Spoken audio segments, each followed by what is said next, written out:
Good. Well, Ooh. let me try this again. I was all ready, and then all of a sudden, the amount of pollen in the air right now is a little high, apparently, for me. So, good morning, everybody. I apologize for that entry. This morning, Matthew and I are going to talk a little bit about this idea of, well, there's nothing that I can do for you. I mean, it's just what it is. And what I'd say is wrong. Well, it's true, but it's unfortunate because what I would say is for the person who said it, from their perspective, there's nothing more they can think of. There's nothing more they have in their pocket. There's nothing more that they can consider trying or exploring. But for the person who is sort of in the place of, I was seeking some support here and it doesn't feel like I'm getting it, what I would say is, wow, we got a problem, Houston. And the problem is really a combination of things. One is attitude and belief, and the other one is skill. Truly, it's about skill. So, this conversation started when Charles and Deborah and I were having our interaction, and he was describing, and Deborah was collaborating, that indeed, when they went to a provider who was line, they said, wow, you're just a mystery. Well, there's nothing I can do. And so it goes. So I was sort of blown away by that because the idea of causing harm to someone who's already in a challenging situation, young person, losing their job, losing their way of living, losing relationship in the way they had it with many, many, many people, and becoming totally isolated. And to say, well, it's just what it is. And it's like, well, it is what it is. What are you going to do with it? So at PAC, we truly have this belief, and we have it supported by evidence. It's not just a belief set, it's actually evidence-based practice that when we change how oh, Matthew, yes. Well, and by the way, too, Teepa, how long have you been doing this? I'm just curious Oh, because well, I mean, something like, what makes you yeah, I mean, credible to I've be been even around talking for a about this? while. Yeah. I wish I could say it's the new conversation. It is not. I've been in active practice as a therapist for over 45 years. And prior to that, I was working with people who were living with different brains, change brain situations that were unusual, both family and professionally. And I would say through my life, I have learned I'm only 50%. And yet, what I choose to do about my 50% makes a big difference. So I'm not going to do things for you. We're going to figure things out together. How can we move forward? And that means I need to be aware and skillful enough of my own abilities and my impact of my abilities and my behavior and the environment and time and other factors on you. And then I need to pay attention to how you're doing and what's working for you and what's not. So we have built programs around this concept. We have the idea of care partner support series. We have champion courses. And then we have, of course, how do you help other people when they want to do this stuff? And it's called certification. If you want to go up another level, where you want to not just learn it for yourself, but you want to support other people's learning and doing and figuring out. So what I'm going to show you is a clip from a video series that we did a while back, and it's called Packed Skills, Positive Approach to Care Skills Make the Difference. So this is John, and John and I encountered one another in an assisted living special needs special care center. And John was described as someone who will be resistive to care, will fight self personal care, and will not let anybody do anything around his face. And he gets food and stuff in his beard and around, and he will simply not let anybody do anything.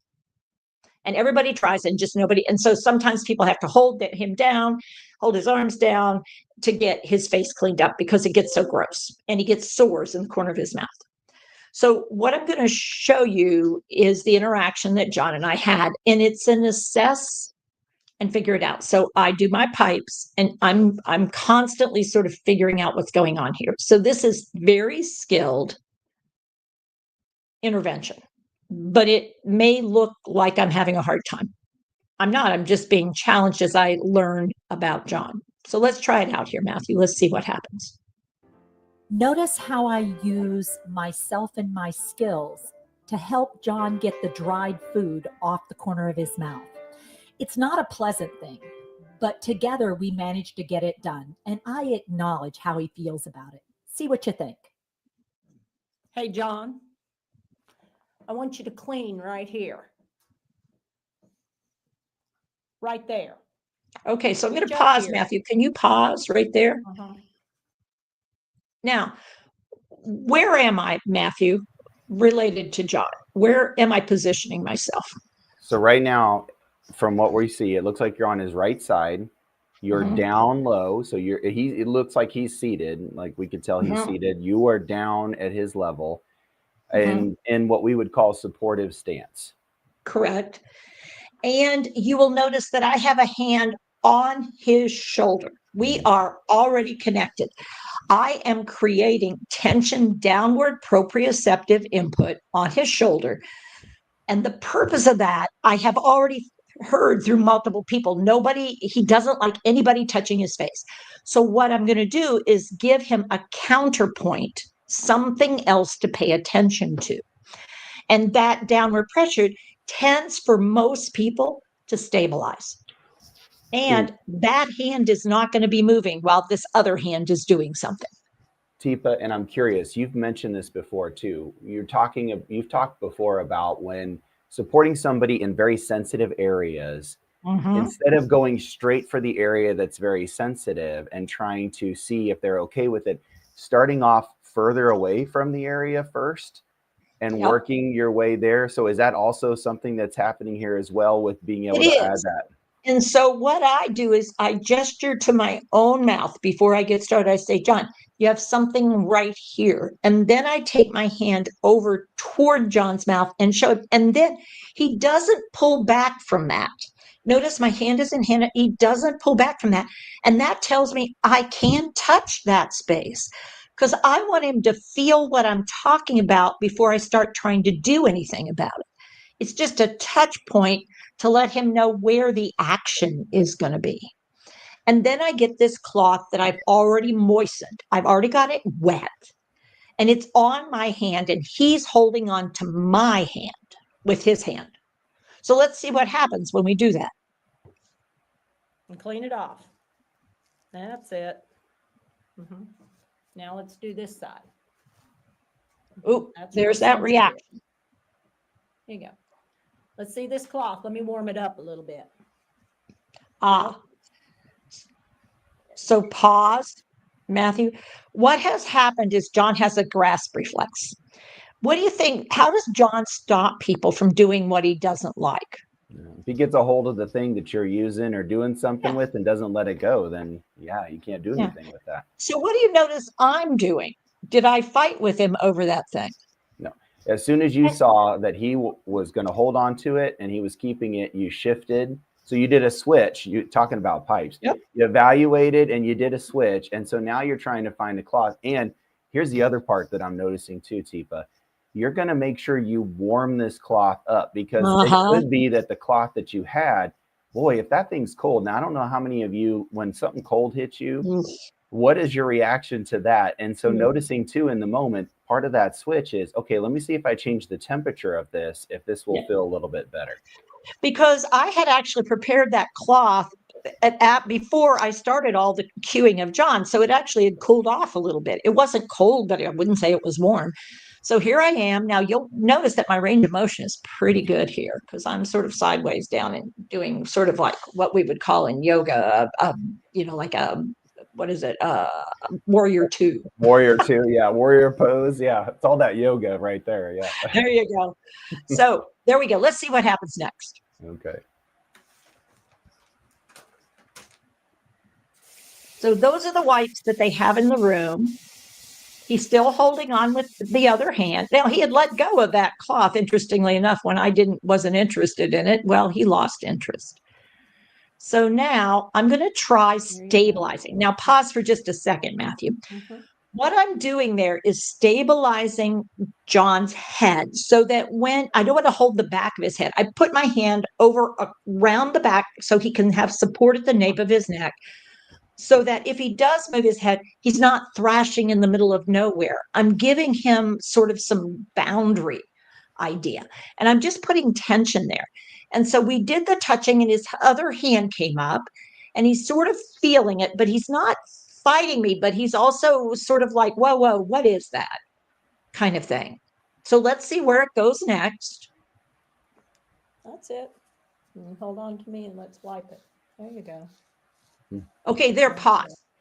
So when I first did that, both of his hands are now holding one of my hands. I'm not resisting him. I'm just allowing him to hold both my hands. And once I made contact there, his brain finally went, oh, we're wiping my mouth off. Got it. Got it. So I don't know if you can play that little piece over. I want you to watch the moment when his brain figures it out. So I let him hold on to my hand, and I try, and he's like, ooh, I don't like it. And hold on to me and let's wipe it. There you go. Now there's the moment right there where he goes, let's hold on to me and let's wipe it. And he's like, oh, well, okay. I mean, all right. So I don't know that he likes it, but he's tolerating it. So let's see what happens. That's it.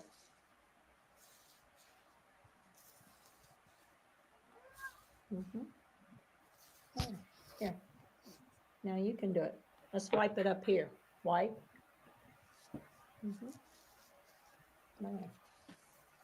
There. Now, How's that? I'm going to pause. Is that fighting me? Is that resisting me? Or is that like, I don't really care for this? I really don't, but I'm cooperating with you. What do you think? Yeah, I mean, it looks to me like you guys are communicating with each other throughout the whole entire thing.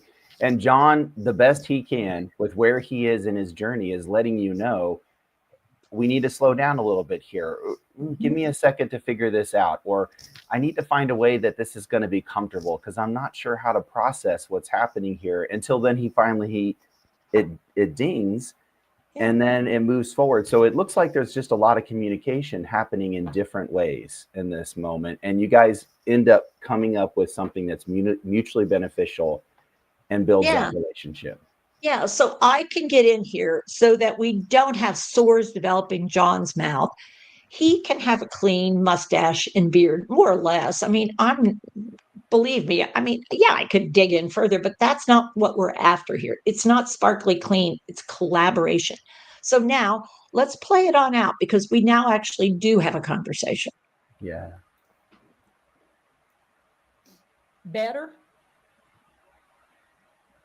John, is that better? I don't know. Well, it looks better. I'm going to pause. So I asked John, is it better? And he's like, takes him a few seconds and he goes, I don't know. I don't know if it's better, but let's see how it ends. How's that? I tried to get hand under hand to work, and yet eventually I ended up having him hold my hand while I did the task. He didn't like it, but he put up with it because I was giving him pumps in the hand and pressure. Also notice I said no, not because I meant no, but because I acknowledged his no. He didn't like it. It's really important that we work on the relationship, not just getting things done. So why do we do champion courses? Why do believe in the art of what it is we do in the science of what we do? Well, we have evidence. And if you are interested in doing more than simply saying, well, I've tried everything, there's just nothing you can do. I mean, you just have to push through. I want to challenge you to think harder about the possibilities of what maybe not you, maybe someone else, or maybe it's time to ask some more questions. Maybe it's time to explore. Maybe it's time for a conversation, or maybe it's time for some skill building. If you want more of the video that you just saw, that would be called Pack Skills Make the Difference. And it is a streaming content. If you want to check out and find out about our champion courses, we have a website, but we also have people who are happy to have a conversation with you. If instead you just want to talk a little more about being a care partner and you need some help in that area, think about a 30-minute complimentary consult. Or if you say, you know what, my job is to help other people do this, and I need to figure out how to do it a little differently or a little better, consider a certification. Those are ways that we are moving from one practice to culture change. And in our world, if you're not part of the solution, Thank you very much. Take care with your care. Take care of yourself. And we will see you again on Thursday. Matthew, anything you want to add? And Teepa, thank you so much. And I put the link to the champion courses in the chat. Please direct message us or comment below if you would like to check out those other resources. We are here to support you during your journey. So we would love to talk. Let us know how we can support you. And real quick too, just a huge thank you again to our community for continuing to let us know about fake Teepa. The battle continues with trying to shut down these people who are creating fake AI Teepas. If you see something that looks like Teepa and sounds like Teepa, and it's talking about cures and it's talking about stuff that makes no sense, it is not real Teepa. It or is not stuff real that you Teepa. might hope was true, but you know doggone well isn't true. Yeah, believe me, it's not, and it's not even me. Sorry, guys. Apparently, we've gotten to a place where we're visible enough to the world of people who choose to cause harm, to try to cause harm. Don't believe it. Check in and let us know. We do appreciate y'all. Take care. Thanks, everybody. Bye.